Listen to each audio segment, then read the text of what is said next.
All right, Laurence Juber, so great to have you back. Happy to be here. Yeah.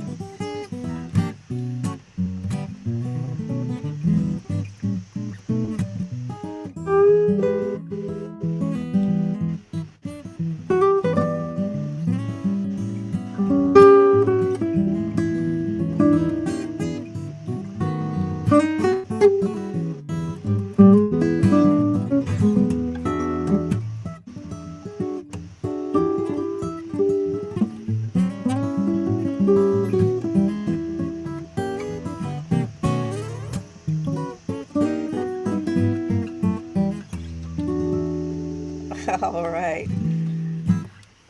You All know, it right. was when we were in your living room and just jamming like that, that's when I really realized what a musician you were. I mean, you Oh, have thanks. so many parts of your musicianship that don't show up in just listening to a solo guitar recording. Just Well, I kind of like to think that it's kind of embedded in the solo guitar stuff because the way that I approach the guitar is really based upon a kind of like full range of musicianship as opposed to simply being a guitarist. I think of myself as a musician who plays guitar. So right, right. Well, I'm trying you to do a lot of trying to studio work. orchestrate. Yeah, well that and but composing and arranging and producing and all the stuff of being in the music business that and having from a very early age become obsessed with not only the guitar but the way in which recorded music sounds and is created. Well, you have a new release, and I want to tell everyone where to get the release first of all, because I know everyone's going to want it. Right? Da-da-da-da. Yeah, the album is called A Day in My Life, and it was recorded at Abbey Road Studios in Studio 2, which is, the holy grail of recording studios, because Yeah. that's where the Beatles recorded this stuff. And it was a day. I was over there. My wife Hope and I were over there for a celebration of Billy J. Kramer's 80th birthday, and I booked the studio for a day before the party to record for myself. And I just took a dozen of my Beatle arrangements, and with Hope in the control room being producer, which because the whole thrust of me recording Beatles arrangements was really her idea. Because as a fingerstyle guitar player, I really came into it as a composer, not as an arranger. The arranging really kind of came along with the territory as time went on. But, having written about 150 tunes for solo guitar, I like also delving into other people's music and seeing how I can make it work on the instrument with guitaristic integrity, as it were. Yeah, and there were a couple of the tracks that really stood out for me. One of them was "Rain," and that's a Beatles tune that you don't hear that often. You don't hear it played for guitar that often. Just what a nice feel it Oh, has. thank you. Well, and that's not a new arrangement. I mean, I actually originally recorded that on my Mosaic album, which was 1998. And that was the first time that Hope and I had actually worked together where I had the basic idea for an arrangement, and she really worked as a producer to kind of bring it into some reality that it's not just about arranging music, it's also about creating a tone poem, about creating something atmospheric. And because my approach to it is quite different from the Beatle arrangement. And what I do, I mean, right now I'm in standard tuning,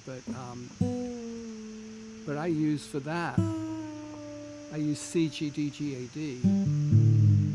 Oh, well, that's probably part of what was attracting me to it. Wow, there's something different and cool about this. Yeah, Yeah. because that actually as a tuning in G major is very useful because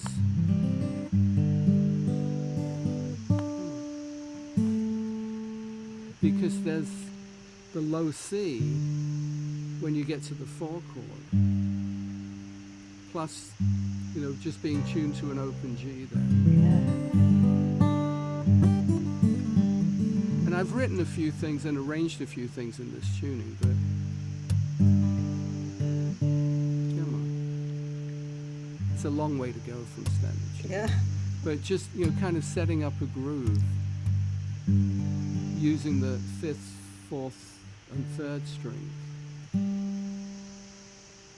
Yeah.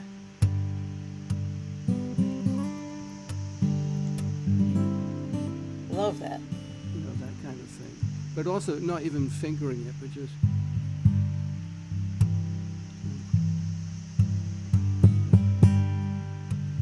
So it's got this kind of like, almost like a rain dance kind of thing to it. Yeah. And then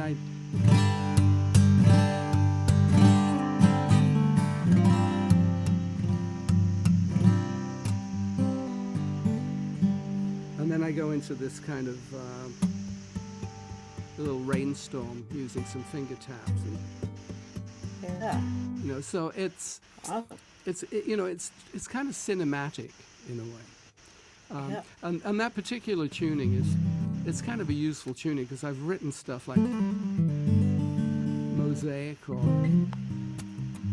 Guitar Noir is another tune of mine. And I like the kind of voicings that come out of that. I did an arrangement of Alfie. Oh. See, but now that's CGDJD, but that's in B flat major. But the way that Burt Bacharach wrote it, he kind of uses C and G as kind of secondary tonics. So there's open strings with low bass notes, so you can get like a, see, that's very orchestrated that way. Yeah. You just can't do that. So my motto for alto tuning is you can't do that in standard tuning. Right. Well, you had pre-recorded one for us, While My Guitar Gently Weeps, just because sometimes we don't get the sound quality on the over the internet. You can't trust the interwebs. That's right. Let's play a little bit of this, and then we'll say some hellos. A lot of people are coming in to say hello. You've got a lot of fans are popping in and very cool. loving this. So. And this was actually recorded during my one of my FaceTime live, what I call Tea Time with LJ. Oh, okay. Yeah. All right. Well, we'll have to tune in on that. Right. Okay.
All right. Can you call us back later? Hey, whoops. There we go. You know, it's funny because I started doing tea time with LJ during the COVID lockdown, Yeah. and it went on, for some time. But now I think I'm going to have to do coffee time with LJ because I'm getting my own signature coffee blend with the Acoustic Coffee Company. Oh, acoustic That's coffee. like, I've gotten their coffee before. Yeah. That's awesome. They were doing a half calf blend, so I'm All excited right. about that. It's just kind of, it's in progress right now. And But when yeah.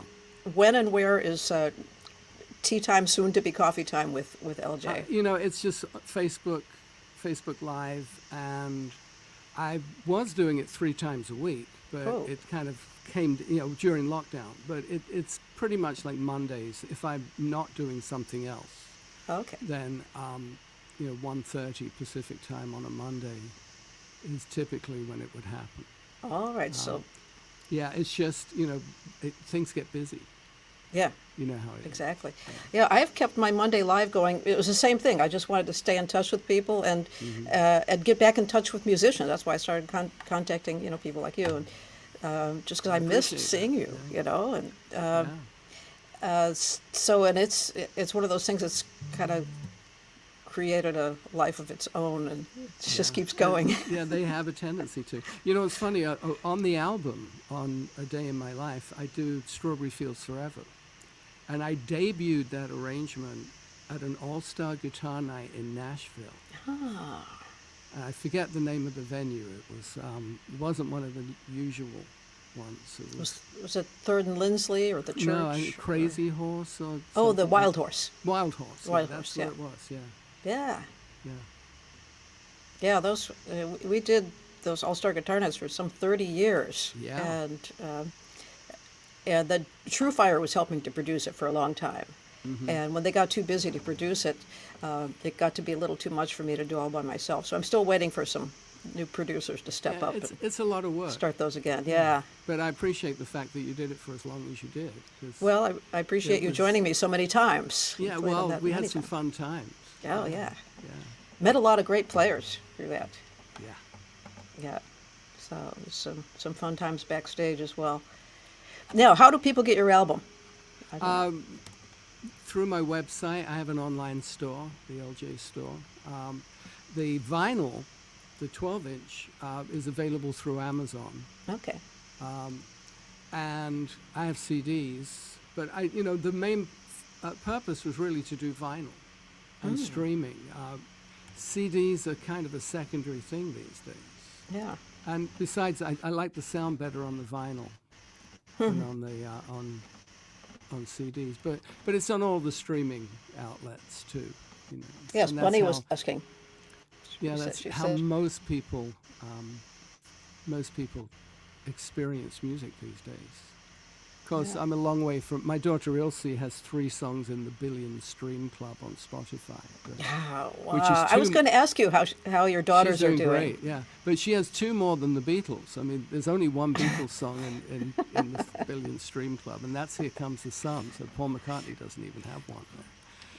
Wow. I noticed, I see, friends out there, there's Toby and Bunny, and Bunny was asking about explaining tunings and how I don't get confused. But, this comes down to thinking of, like, let's say DAGAD tuning, as a musical space. Yeah. And so when I'm in that tuning, I know this is an F sharp. I know this is a G. I know where my intervals are. And some of it's muscle memory, some of it is knowing the shapes, but a lot of it is really just finding where the music operates. So like with Strawberry Fields,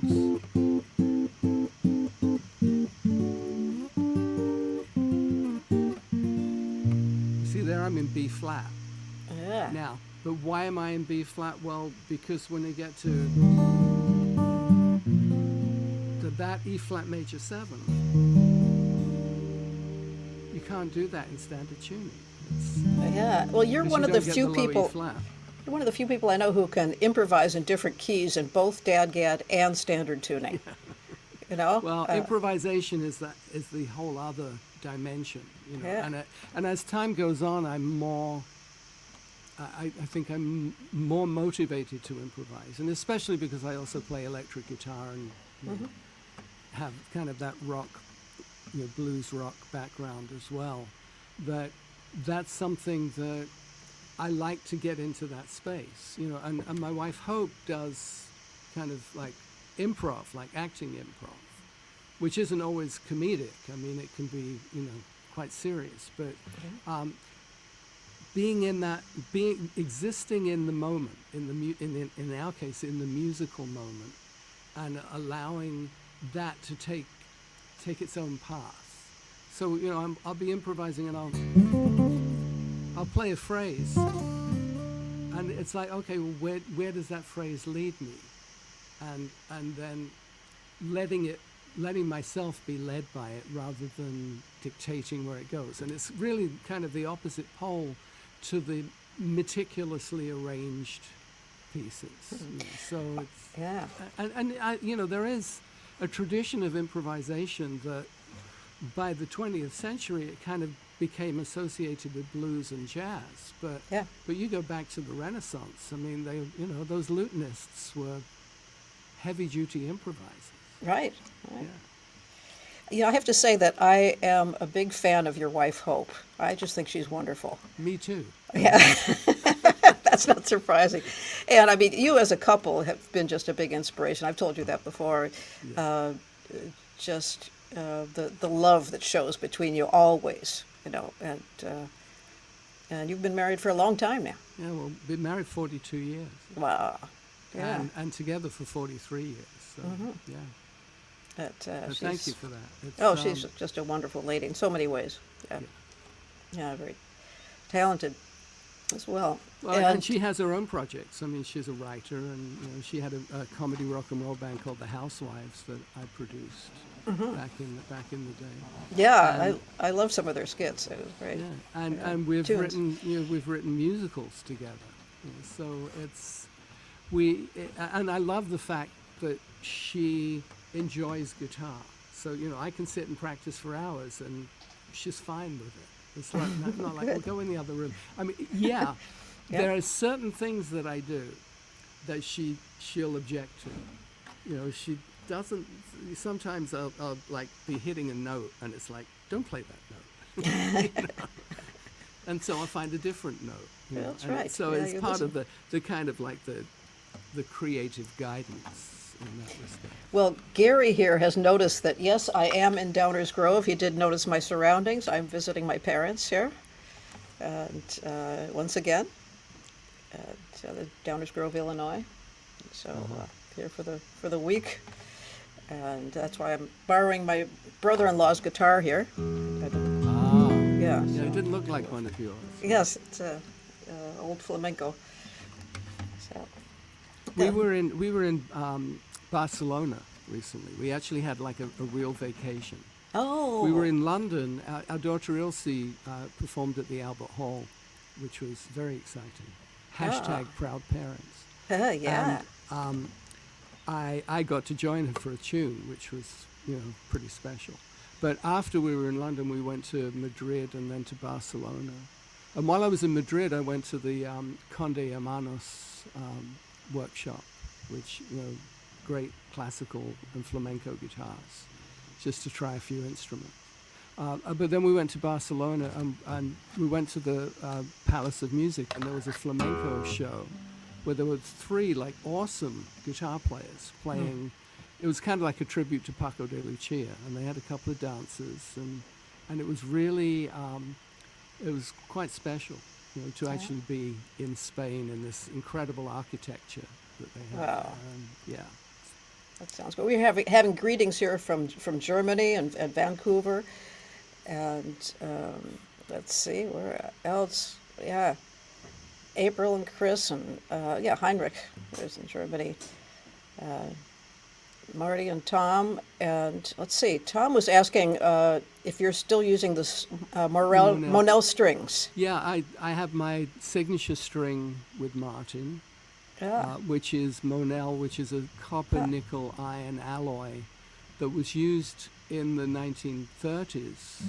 It was 20s and 30s. That was, as the alternative to phosphor bronze.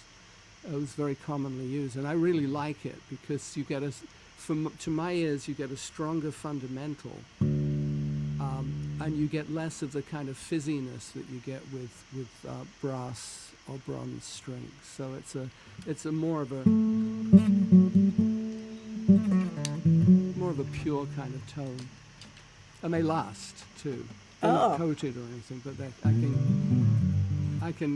if I'm not like changing strings for every gig, which I'll do only because I don't want them to break when I'm changing tuning. I'll leave them on for weeks, and they just stay musical. So they're retro. They're in their retro series. Barbara says she likes your whammy bar that use. Your yeah. And she said that you lifted her and them up at a difficult time, so your music was important.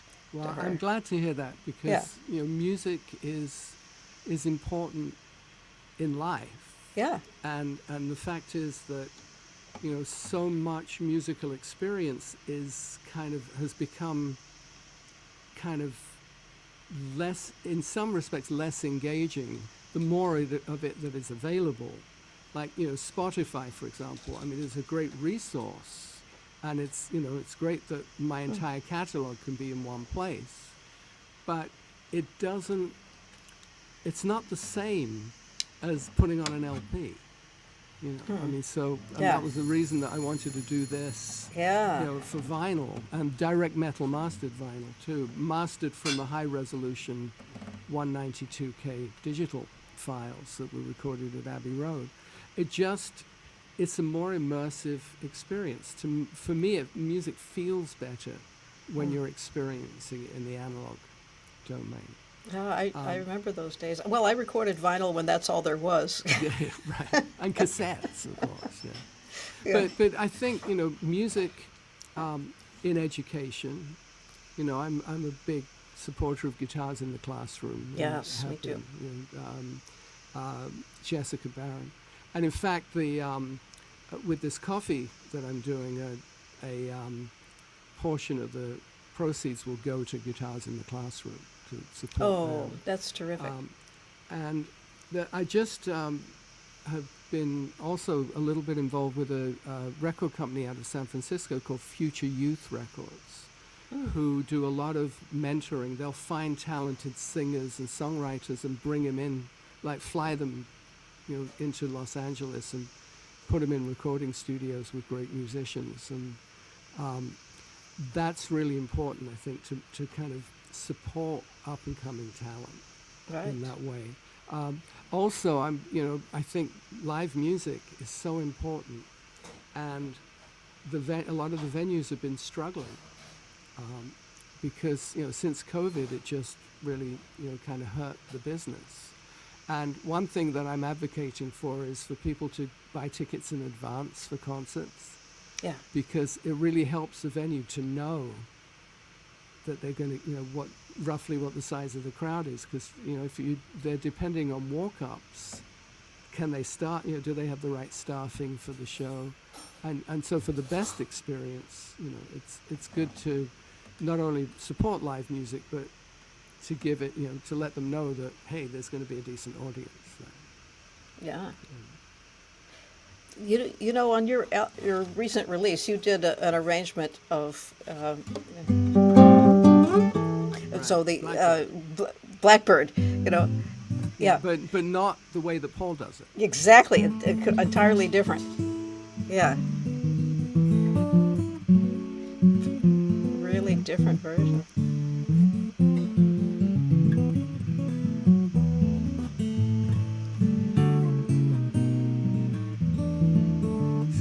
Dagad in A.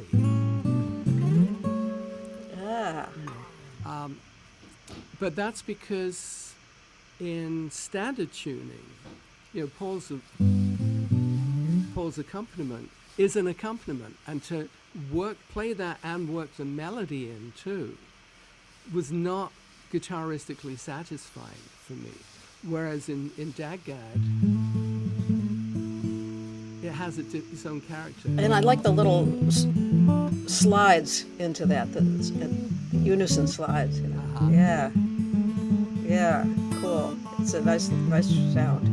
Yeah. A little bluesy bit. Yeah, that's because you've got the adjacent G and A strings. Yeah. So Just wants to do that.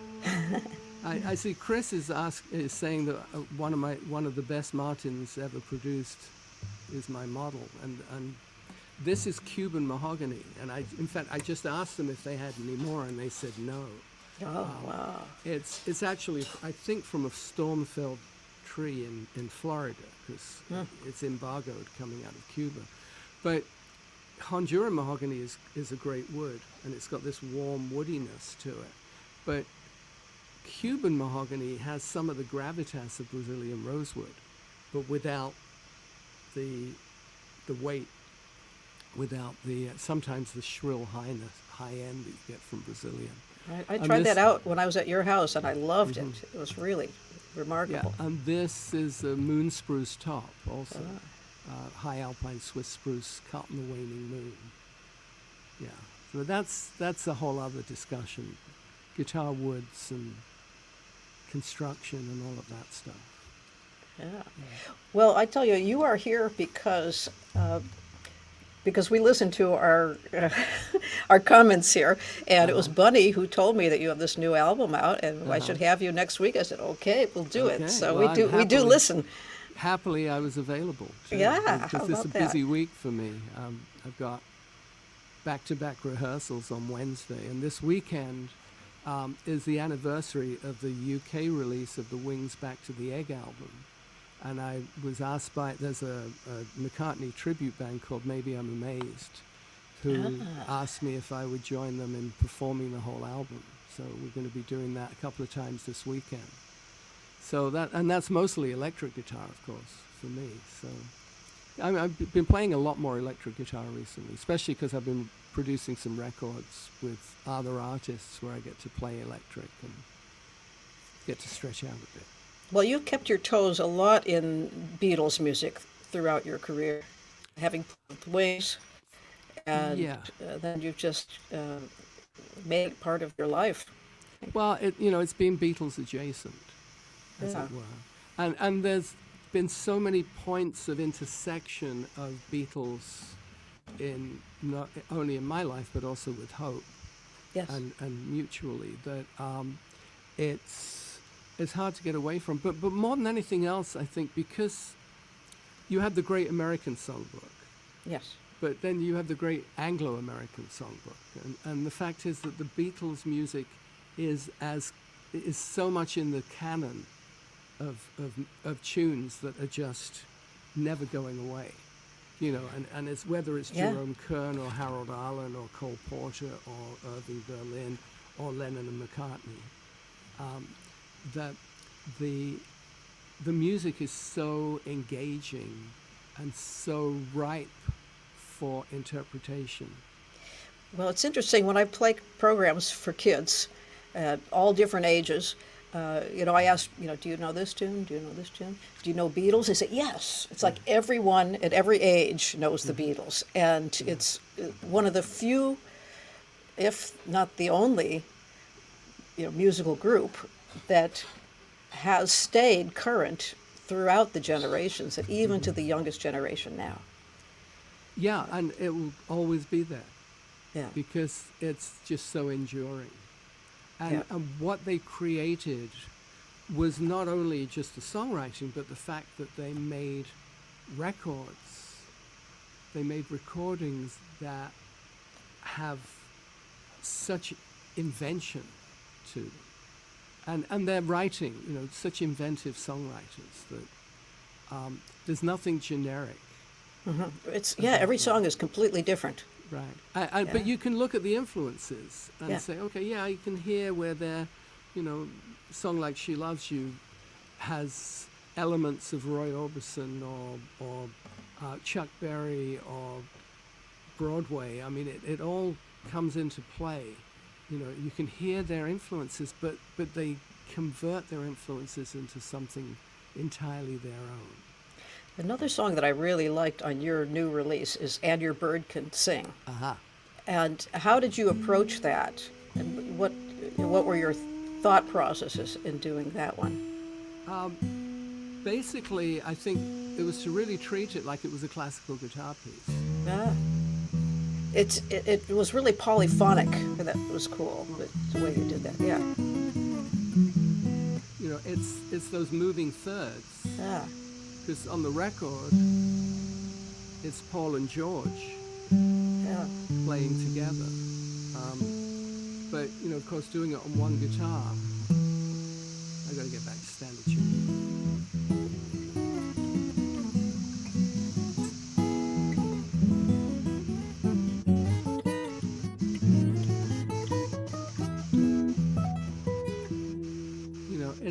It's actually, I would say it's somewhat less polyphonic than some of the stuff I do. But it puts it very much in, I could imagine, Giuliani or Saw or one of those kind of early 19th century, what we would have called classical guitarists, but really were fingerstyle guitar players. Yeah. And I just imagined them, in that kind of world. It's crazy that in those days, of course, they didn't have CDs to sell, but they would schlep around sheet music, and that would be their show merchandise. Yeah. How about that? My times have changed, haven't they? Yeah. In some respects, and in other respects, they haven't changed much at all. I mean, we're still playing basically the same instrument that came into fashion in the late 18th century. As soon as the guitar became a six-string instrument, you had guitar mania in Europe, and it comes and goes, but it has established itself really as a really an important part of music making, and I think mostly because it's affordable, portable, and capable of a complete musical statement. Yeah. Yes. Andres Segovia described it as a little orchestra, where you had everything. You have an orchestra in your lap. Yes. But it's interesting because Segovia, we kind of like look at classical guitar through the lens of Segovia, but how much he really wasn't aware of a lot of 19th century fingerstyle guitar, or if he was, he didn't play stuff that wasn't Spanish. Or Spanish bass, composers like Mertz, for example, very, very, very much in the kind of like the Schumann kind of tradition. And the people who played harp guitar, there was a repertoire of that. And a lot of the virtuoso players, I mean, even if they weren't playing harp guitar, they had extra bass strings on their guitars too. But Schubert was a guitar player. Schubert wrote most of his songs on guitar. Diaboli published them with piano accompaniment because that was more commercial. But Schubert was a guitar player. His guitar was made by Stauffer, and C.F. Martin worked in Stauffer's factory. So there's kind of, and again you look at that kind of linkage where you go, Stauffer, Schubert, Martin, Blackbird. Written on a Martin. Yeah.